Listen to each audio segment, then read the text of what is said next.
My name is Patrick Ethen, and I'm an artist based in Detroit, Michigan.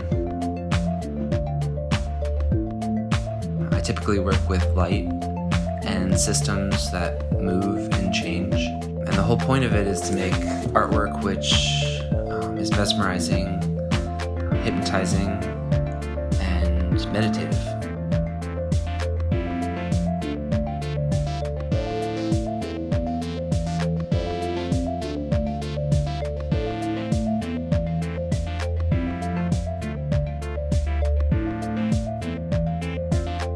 I avoided being an artist for my entire life. Someone had to sit me down and say, Patrick, you're an artist. And that was a shock to me because I hadn't really considered it, to be honest. I thought I was going to be an engineer, and then I did poorly in school, so I switched to architecture, where I did really well, and that's what I thought I wanted to do with my life. And then it was the recession, so nobody could get jobs. So really the art started as a way to teach myself skills that I should have been learning at a career. And then the whole thing kind of snuck up on me. It was like, after some years of doing projects and, making friends and having work to add to my portfolio now, it was kind of like this thing where it was like, this is so much fun. I'd kind of be crazy to stop doing it.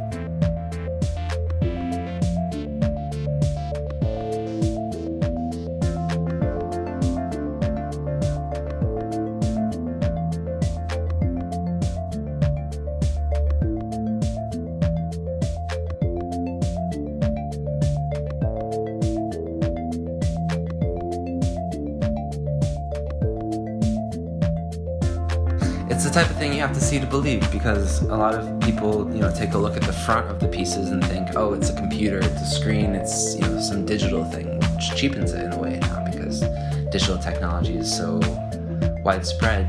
But then they see the backside and they see all the wiring and the fact that it was handmade, and they see all the little intricacies of it, and then they have a different understanding of it. So it's both like, the front of it, the back of it, the idea of it, and then the experience of it all together.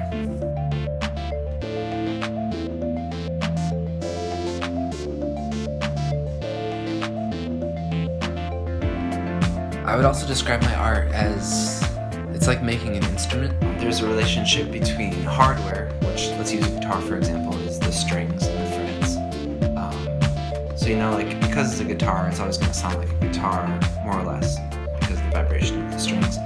But the software component would arguably be like how you play the guitar, right? You can play the blues, you can play jazz, you can play rock, whatever you want, and that's all played on the guitar, but it all sounds different because of your input to it. And so with the lights, it's like, the position of the lights and how I wire them together would be like the strings and the frets. But the code is like how you play the instrument that you make.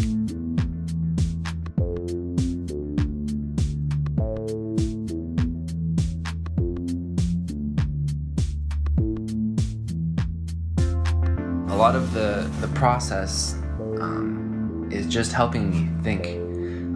There's a certain benefit to doing repetitive motion over and over, like stripping wires, just taking the ends off the wires, twisting 10,000 LEDs, which is going to take you 4 weeks, but just being locked down lets your mind wander in the same way that maybe if you're driving a car, it's good for thinking. You can't make yourself have a good idea. You can't force a creative thought. Actually, it's the best way to make sure that won't happen. You kind of just gotta go home at night, get a good night's sleep, and hope that your brain's figured out something in the morning.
I don't actually think that I have a huge role in making the art.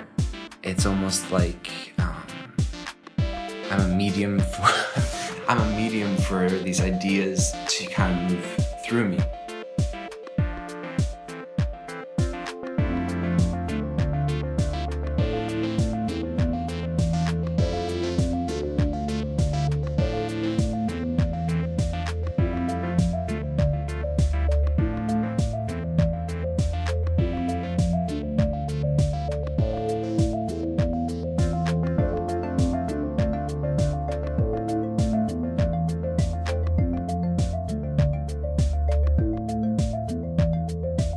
This is so much fun. I'd kind of be crazy to stop doing it.